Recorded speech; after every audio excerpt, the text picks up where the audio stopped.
오늘의 사연 시작합니다. 안녕하세요. 30대 중반의 남자입니다. 평범한 직장 생활을 하다가 몇 년 전부터 계획했던 사업에 뛰어들어 고생만 하다가 지금은 어느 정도 자리를 잡아가고 있는 남자입니다. 결혼해서 아들 하나 낳고 아주 평범하게 잘 살고 있던 제가 어느 누구에게도 당당하게 말하지 못할 고민이 생겨버렸습니다. 저는 어린 시절 시골 동네에서 자랐습니다. 그래서 정말 어릴 적부터 함께 자라온 친구들이 있어요. 유치원부터 초, 중, 고를 같이 나오다 보니 정말 제 인생에서도 뗄래야 뗄 수 없는 그런 소중한 친구들입니다. 그 중에서도 저랑 가장 친한 친구 녀석이 있는데 같이 인서울을 하면서 대학에 가서도 그 친구랑은 월세를 아끼고자 함께 살았습니다. 친구한테는 밑으로 여동생이 둘이나 있는데 둘째는 1살 차이, 막내는 2살 차이가 납니다. 그 동생들도 어릴 적부터 함께 보고 자라온 정말 제 여동생 같은 아이들이었어요. 가끔씩 저희 어머니랑 친구 어머니가 싸주는 반찬들을 챙겨 놀러 오고는 했습니다. 놀러와서 정말 그 좁은 원룸에서 하루 자고 가거나 그랬어요. 그 정도로 가족이라 생각하고 편한 사이였습니다. 그래서 동생들한테는 정말 이성으로 느끼는 감정이 하나도 없었어요. 근데 애들도 하나둘 나이를 먹으면서 굉장히 성숙해지고 많이 예뻐지더라고요. 그래도 정말 코올리기 시절부터 보고 함께했던 친동생 같은 아이들이었기 때문에 애들이 대학생이 되어서도 딱히 여자로 느껴지거나 그러진 않았습니다. 저는 대학 시절 소개팅에 나가서 만난 여자친구가 있었기 때문에 다른 여자에게 눈을 돌릴 틈이 없이 여자친구랑 열렬히 사랑을 나누고 있었거든요. 그런데 그런 여자친구와도 제가 군대에 입대를 하면서 매번 편지를 써주고 전화통화를 하던 여친은 편지도 뜸해지고 연락도 받지 않더니 결국 제대할 쯤 이별 통보를 하는 편지를 하나 보냈더라고요. 정말 너무하다 싶었습니다.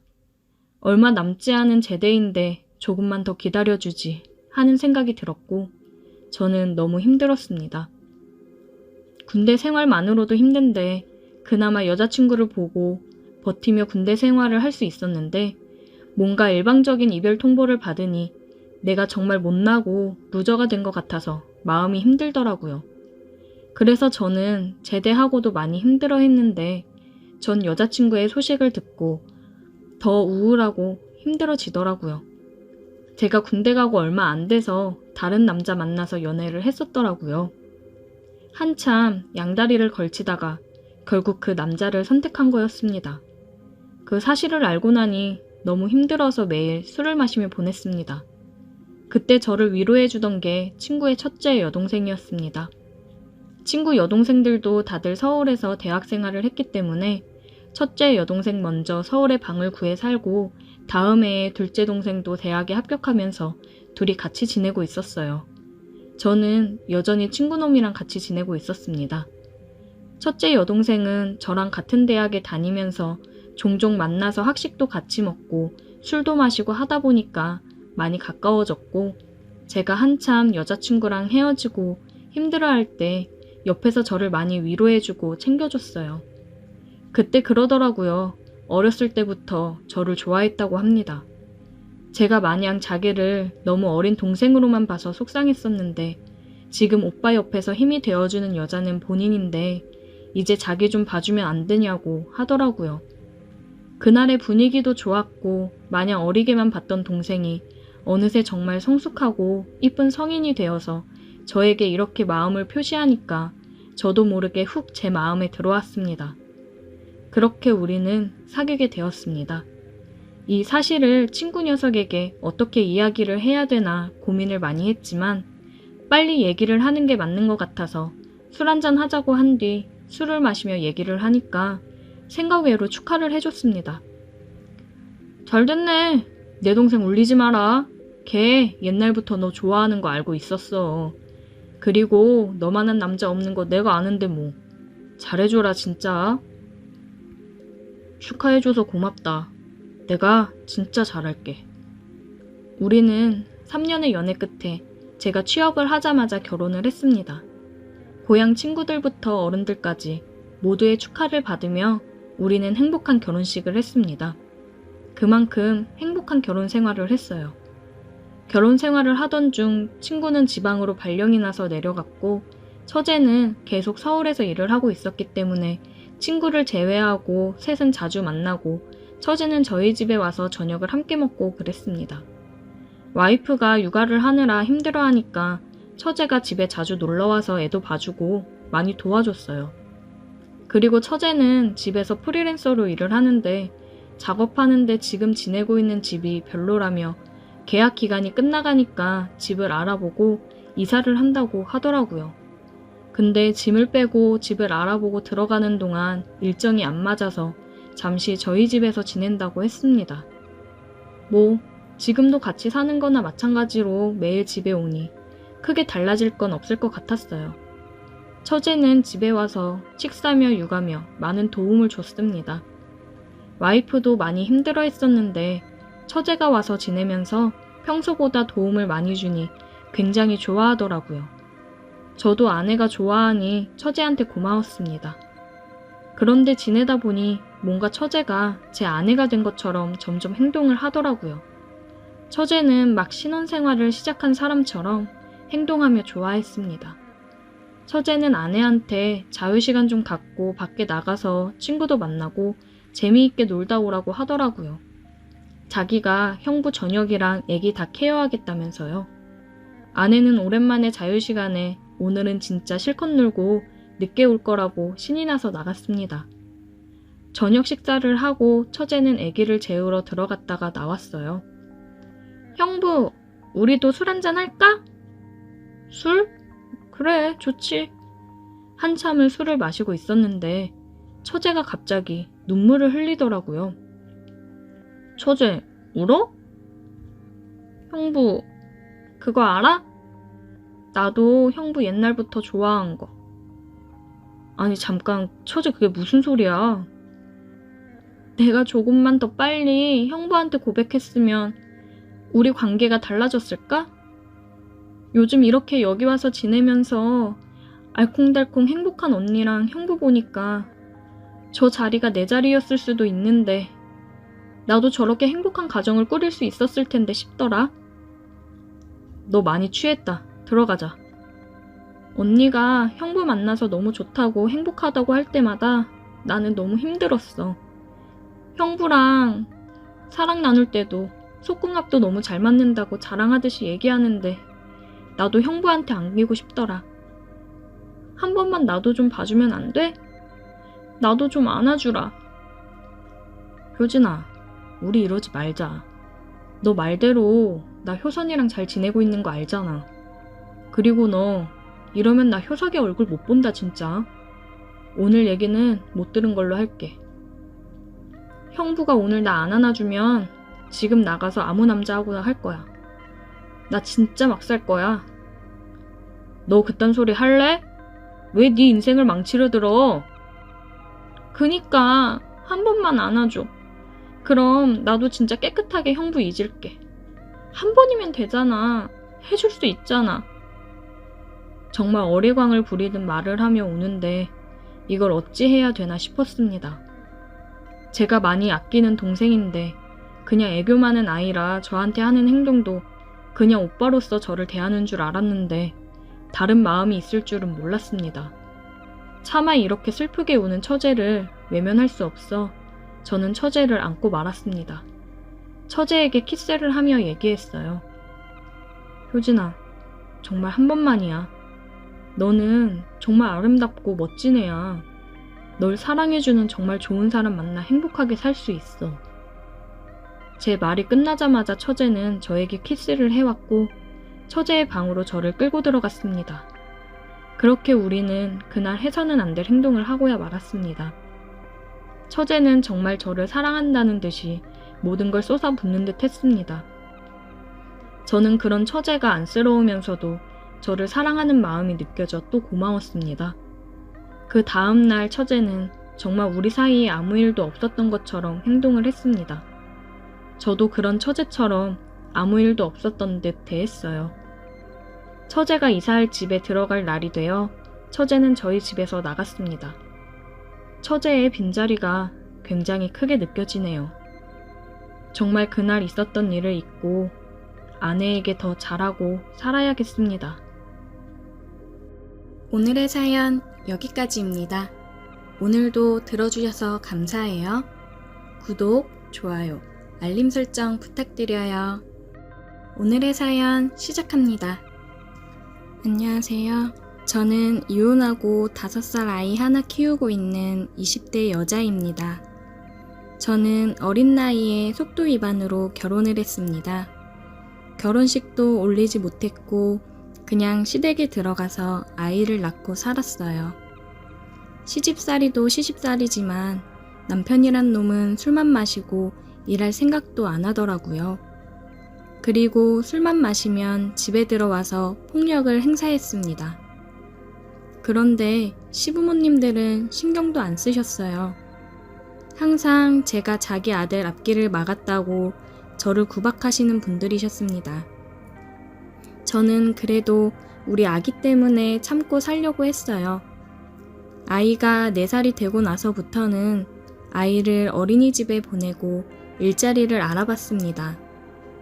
시댁에서는 아이 보험비랑 기본 생활적인 거는 부담해 주셨지만 그걸로는 턱없이 부족했습니다. 남편은 계속 일자리를 구하면 하루 이틀 나가다가 못하겠다며 집에 들어오고는 했습니다. 시댁에선 남편한테는 돈을 잘도 주시는 것 같았어요. 맨날 옷 사고 술 사 먹고 신발 사고 하는 거 보면 집에서 돈을 해주니 그렇게 쓰고 다니는 거겠죠. 저랑 애기한테는 한 푼도 안 썼습니다. 그리고 매일 게임에 빠져 살았어요. 제가 이혼을 결심하게 된 이유도 여기 있습니다. 저는 부모님들이 이혼을 해서 각자 새 살림을 차리고 저를 버렸기 때문에 지금 남편을 만나서 연애할 때는 안락함과 다정함을 느꼈기 때문에 이 사람이랑 가정을 이루면 좋겠다 싶었지만 아이를 낳고 혼인신고를 하고 같이 살다 보니 사람이 변하고 망가지더라고요. 근데 언젠가는 정신 차리겠지 하면서 살았지만 정신 차리질 못하더라고요. 제가 일을 시작해서 아이가 하원을 하면 1~2시간 정도 남편이 아이를 봐줘야 해요. 시부모님이 거의 봐주시긴 하지만 시부모님들도 일이 있으실 땐 남편이 아이를 케어해야 되는데 본인 게임하느라고 아이를 방치해놓고 방해한다고 아이한테 손을 올리는 모습을 퇴근하고 들어오면서 보고 나서는 이혼을 결심했습니다. 일을 시작한 지 몇 달 안 돼서 모아둔 돈은 크게 없었지만 정말 작은 방 한 칸 보증금은 할 수 있는 금액이었어요. 저는 남편한테 이혼을 요구했습니다. 남편은 잘 생각했다고 드디어 내 인생에서 꺼져줘서 고맙다며 저희는 합의 이혼을 했고 남편은 친권, 양육권 모두 포기하겠다고 각서를 쓰고 그렇게 이혼을 했습니다. 그래서 저는 힘들지만 아이는 어린이집 종일반을 보내고 일을 하고 있습니다. 혼자서 애를 키우는 게 힘들기는 하지만 오히려 아이도 그렇고 저도 그렇고 마음은 편한 것 같아요. 저는 마트에서 캐셔로 일을 하고 있습니다. 어느덧 일을 한 지도 1년이 넘었네요. 그런데 일을 하면서 퇴사 위기에 놓여 저는 돌이킬 수 없는 선택을 했고 그게 제 마음을 요새 너무 힘들게 하고 있습니다. 마트에서 일하는 건 힘들기는 하지만 즐거웠어요. 급여도 생각보다 많이 받았고 같이 일하는 여사님들이 잘 챙겨주셔서 좋았습니다. 제가 어리니까 엄마처럼 이모처럼 잘 챙겨주셨어요. 어린 나이에 혼자 애 키우면서 일하는 게 안쓰러워 보이셨는지 항상 아이랑 가서 같이 먹으라면서 반찬도 챙겨주시고 아이 옷도 사주시고 그랬습니다. 그래서 저는 여기서 일하는 게 너무 좋았습니다. 그런데 평소에도 저한테 많이 찝쩍거리던 인사관리팀 팀장이 있었어요. 그런데 제가 이혼을 하고 나서는 유독 더 많이 저한테 그러시더라고요. 은근슬쩍 자꾸 터치를 하고 같이 술 한잔 하러 가자느니 계속 작업을 걸었습니다. 저는 그때마다 아이가 혼자 있어서 가봐야 된다면서 거절했어요. 그런데 이번에 제가 근무한 지 1년이 넘어 거의 2년차가 되어 가는데 계약이 끝나면 퇴사를 해야 될 거라고 은근히 압박을 주더라고요. 제가 알고 있기로는 여기 계시는 여사님들도 다 무기계약으로 계속 계약이 연장돼서 근무하고 계시는 걸로 알고 있었거든요. 연희씨, 정말 술 한잔 안 할 거야? 이 정도 되면 나 같으면 한 잔 같이 해주겠다. 죄송해요, 팀장님. 아이가 아직 어려서 집에 혼자 있어서 그래요. 아니, 연희씨, 나는 연희씨한테 도움이 되려고 그러는 거야. 연희씨 이제 2년 다 돼가지? 계약 곧 끝나는 거 알지 않아? 그럼 나한테 이렇게 해서 좋을 거 없을 텐데. 네? 저 계속 계약 연장해서 근무하는 걸로 알고 있는데 아닌가요? 그건 나한테 권한이 있는 거 몰라? 내가 인사관리 팀장이잖아. 다 내 손 안에 있는 거야. 연희씨가 나한테 좀 잘해야 내가 연희씨 계속 근무할 수 있게 힘쓰지. 애도 어리다며. 계속 일해야 될 거 아니야, 연희씨. 여기가 다른 데보다 급여도 센 거 알잖아. 그럼요, 알죠. 정말 감사한 마음으로 다니고 있어요, 팀장님. 그럼 그 감사한 마음을 어떻게 좀 표현해야 되지 않겠어? 같이 술 한 잔도 못 마셔주겠다고 하면서 어떻게 감사한 마음을 받으라는 거야? 저는 속으로는 지가 사장도 아닌데 내가 왜 지한테 감사함을 표시해야 되냐고 생각했지만 어쩔 수 없는 을의 위치였기 때문에 저는 숙일 수밖에 없었습니다. 제가 여사님들이 홍삼 액기스 진짜 좋은 거 있다고 얘기하는 거 들었는데 팀장님, 홍삼 하나 제가 사드릴게요. 저 잘 좀 봐주세요. 연희씨, 젊은 사람이 왜 이렇게 눈치가 없어? 내가 홍삼 이런 거 받으려고 연희씨한테 이러는 것 같아? 남자가 여자한테 술 좀 같이 마시자고 하는 게 뭐겠어? 그리고 연희씨, 내가 맨날 연희씨한테 마음 표현하는 거 알면서 지금 모르는 척 하는 거 아니야? 아니, 같은 돌싱끼리 좀 맘맞춰 지내보자는 건데 왜 이렇게 못 알아들어? 네? 그게 무슨... 연희씨도 이혼한 지 그래도 꽤 돼서 많이 외로울 거 아니야. 나는 연희씨보다 더 먼저 이혼한 거 알지? 그럼 얼마나 더 외롭겠어. 서로 외로운 마음 감싸 안아주고 잘 지내보자는 거지. 저는 아무 말도 할 수가 없었습니다. 대머리 돌싱 아저씨와 잘 지내고 싶은 마음이 추호도 없었으니까요. 생각해보고 할 말 있으면 연락해, 연희씨. 알겠지? 시간 많이 안 준다. 나 그렇게 마음 넓은 사람 아니에요. 그렇게 팀장은 협박 아닌 협박을 했고 점점 더 압박을 주었어요. 여사님들이 휴게 공간에서 쉬면서 얘기를 하더라고요. 아니, 얘기 들었어? 이번에 3년차 미만부터는 재계약 안 하고 잘릴 수도 있다던데? 설마 갑자기 그러는 게 어딨어. 인사관리 팀장이 그렇게 얘기했다는 것 같은데 나도 잘 모르지 뭐. 아니, 그게 마음대로 그래도 되는 거야? 여태 계속 계약 연장하면서 잘 지냈는데 갑자기 뭔 일이래? 나도 모르지 뭐. 그런 거에 대해서 우리가 뭘 아나?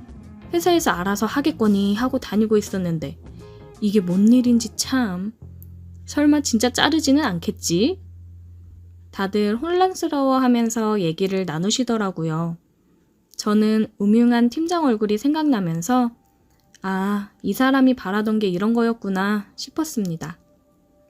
저는 일을 절대 그만둘 수 없으니 굴복하고 팀장한테 문자를 남겼습니다. 팀장님, 저 계속 회사 다닐 수 있게 해주세요.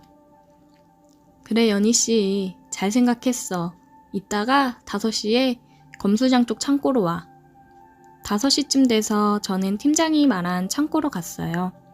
저희는 5시쯤부터 식사를 돌기 때문에 검수장 쪽 창고는 사람이 잘 안 다니는 시간대이기도 했고 물건이 들어오는 시간이 아니어서 사람이 지나다니지 않았습니다. 연희 씨 왔어? 잘 생각했어. 애 잘 키워야지. 어디 가서 이만한 돈 받으면서 일할 거야. 여기는 다들 연희 씨 사정 생각해서 가끔씩 갑자기 반차 쓰고 빠지고 해도 다 이해해 주잖아. 네, 잘 알죠. 감사하게 생각하고 있어요. 그래, 연희 씨. 우리 앞으로 잘 지내보자고. 응? 외로운 사람들끼리 서로 잘 지내면 얼마나 좋아. 팀장은 먼저 아래로 가서 제가 해주기를 원했습니다. 저는 팀장이 원하는 대로 해줬어요. 그래, 좋아, 연희 씨. 이제 내가 할게. 저는 그렇게 뒤돌아서 팀장이 움직이는 대로 있었습니다. 연희 씨, 오늘 너무 좋았다. 다음에 또 알지? 우리 앞으로 잘해보자고. 팀장은 먼저 나갔고 저는 그 자리에 주저앉아 눈물을 흘렸습니다. 일이 끝나고 어린이집에 가서 아이를 데리고 집으로 왔는데 그래, 내가 잘 버티고 버텨야 우리 아들 잘 키우지 하며 다시 마음을 다잡았습니다. 팀장은 그렇게 몇 번씩 저를 창고로 불러들였고 저는 가서 팀장이 원하는 대로 했습니다. 소문이 떠돌던 재계약 관련해서는 언제 그런 얘기가 있었냐는 듯 잠잠해졌어요. 저도 물론 아직까지도 회사를 잘 다니고 있습니다. 가끔씩 내가 이렇게까지 해서 이곳을 다니는 게 맞나 싶다가도 부모한테도 버림받고 어린 나이에 사고쳐서 이혼해 혼자 아이를 키우는 내가 다른 곳에 취업을 할 수 있을까? 아이는 정말 갑작스레 아픈 날이 많은데 그럴 때마다 내 편히 봐주고 대신 근무 서주는 이렇게 좋은 여사님들을 또 만날 수 있을까 싶은 마음에 계속해서 눈물을 참고 이악 물고 버티고 있습니다. 이렇게 버티고 버티다 보면 끝이 보이겠죠? 오늘의 사연 여기까지입니다. 오늘도 들어주셔서 감사해요. 구독, 좋아요, 알림 설정 부탁드려요. 오늘의 사연 시작합니다. 저는 술을 좋아하는 20대의 평범한 남자입니다. 못생기지도 잘생기지도 않은 그냥 평범한 남자입니다. 저는 얼마 전부터 고민이 생겼습니다. 바에서 만난 그녀가 결혼을 하자며 계속 조르는 것입니다. 어떻게 해야 할지 모르겠네요. 그런데 알고 보니 사실은 얼마 전 친구와 저는 1차를 거하게 마시고 2차로 자주 가던 바에 들러 한 잔 더 하고 집에 갈 생각이었습니다. 그날은 사람도 별로 없고 노래도 너네들 술 먹어라 내가 분위기 맞출게 이런 느낌이었습니다. 저희는 늘 먹던 거로 주문하자고 얘기를 나누고 있었습니다. 그런데 못 보던 직원분이 주문을 받으러 온 것입니다. 저희는 자연스럽게 새로 오셨나봐요? 라는 질문으로 말을 이어갔고 새로 온 지 한 달 정도 됐다고 얘기했습니다. 이런저런 시시콜콜한 얘기로 대화를 이어갔고 우리 둘은 술이 너무 돼서 이제 집에 가려고 계산을 했습니다. 계산을 하고 엘리베이터를 기다리고 있는데 아까 바에 새로운 여자 직원분이 나오는 겁니다. 편하게 그녀라고 하겠습니다. 잠시 동안 정적이 흘렀고 분위기가 좀 그랬는지 그녀가 먼저 말을 걸었습니다. 이제 집에 가시나 봐요? 저희 둘은 네 라고 대답했고 물어보지도 않았는데 자기는 퇴근하는 길이라고 했습니다. 그녀가 갑자기 하는 말이 배고프면 뭐라도 같이 먹고 갈래요? 라고 했고 친구놈은 이게 뭔 행제냐라는 눈빛으로 나를 쳐다보고는 잘 됐네요. 저도 술만 먹어서 그런지 속이 좀 그랬는데 라며 뭐 좀 먹고 가자고 했습니다. 그렇게 셋이서 해장국집에 갔고 술국에 소주 하나를 시켜놓고 먹었습니다. 친구놈과 저는 정신 차리고 먹으려고 술을 반잔씩만 먹었고 그녀는 아주 대차게 먹었습니다. 술을 따라주기 바쁘게 없어지더라고요. 어느새 술이 한 병, 두 병 쌓여갔고 세 병째 마시려고 할 때 저는 도저히 못 먹겠으니 둘이 먹으라고 했습니다. 저는 힘도 들고 집으로 가려고 나 먼저 갈게 둘이 더 마시다가 와 그랬더니 그녀가 그러는 게 어딨냐며 같이 먹자 끝까지 먹고 가자 술을 더 안 마시게 할 테니 더 먹자 그랬습니다. 어쩔 수 없이 술자리를 같이 하고 계속 이어갔습니다. 그렇게 해장국집을 나와 술을 깨자며 노래방을 가자고 하는 겁니다. 너무 힘들어서 둘이 놀면 안 되겠냐 얘기했지만 막무가내였습니다. 그렇게 개처럼 끌려서 노래방을 가게 됐고 힘도 없지만 잘하는 노래를 불러줬습니다. 그녀는 눈에서 널 사랑해도 될까? 뭐 그런 야릇한 눈빛으로 저를 쳐다보고 있었습니다. 그녀는 술도 잘 먹었습니다. 소주를 더 시키고 부어라 마셔라 했습니다.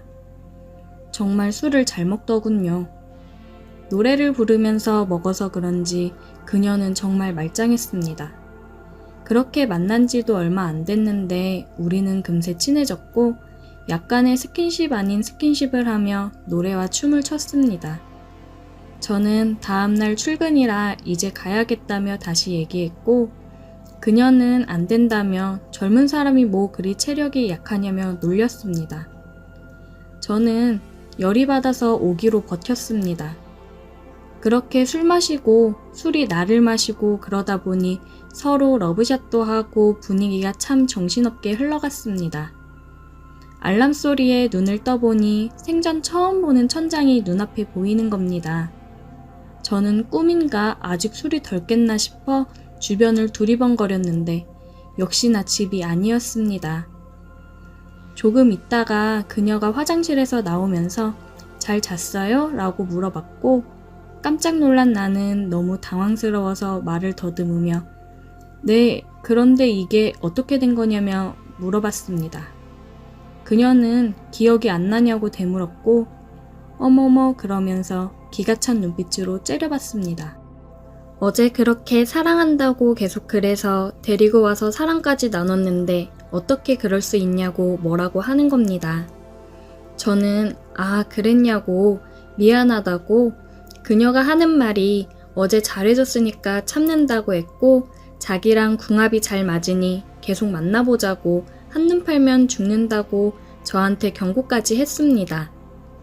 저는 이게 뭔가 싶었고 혹시 꽃뱀인가 싶기도 했는데 꽃뱀이면 신고를 했을 거고 여러 가지 생각이 오갔습니다.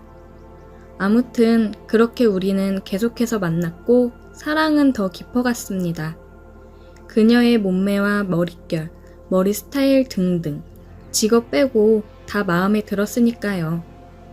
우리는 그렇게 반년 정도를 만났고 그녀는 더 만나볼 필요 없으니 결혼하자고 당차게 얘기했습니다. 저는 바에서 일하는 여자랑 결혼해도 될까 고민이 생겼고 조금 더 만나보고 결정하자고 말을 돌렸습니다. 저희는 밤낮 없이 시간이 될 때마다 사랑을 즐겼고 너무 잘 맞는다는 생각에 저도 직업이고 뭐고 결혼해서 애 낳고 잘 살아야겠다 생각했습니다. 우리는 시간이 되면 주로 바다를 많이 갔고 바다를 보며 회에 소주를 즐겼습니다. 그러던 어느 날 한 달쯤 지났을까요? 그녀가 갑자기 할 말이 있다며 보자고 했습니다. 분위기가 좀 이상해서 몇 번이고 뭔 일이냐고 물었지만 대답해주지 않았고 만나면 얘기해준다고 했습니다. 우리는 만나서 여느 때와 마찬가지로 회에 소주 한 잔을 하며 저는 얘기해보라 했고 그녀는 말을 할까 말까 고민하다가 끝내 얘기하지 않았습니다. 도대체 뭐냐고 물었지만 피식 웃으며 대답을 피했습니다. 저는 그녀에게 혹시 무슨 큰일이 생긴 걸까 걱정도 되었고 기분 전환 시켜줄 겸 제일 좋은 호텔방을 예약했습니다. 맨 꼭대기층에 밤하늘에 별도 보이고 조그만 풀장도 있는 호텔방이었습니다. 우리는 별을 보며 사랑을 나눴고 잠이 들었습니다. 다음날 그녀는 저녁에 다시 보자고 했습니다. 뭔가 좀 느낌이 쎄했지만 어제 시간도 잘 보냈고 사랑하는 것도 다시 확인하고 해서 별 생각 없이 나갔습니다. 우리는 카페에서 만나서 저는 제가 좋아하는 헤이즐넛 커피를 시키고 그녀는 캐러멜 마키아토를 시켰습니다.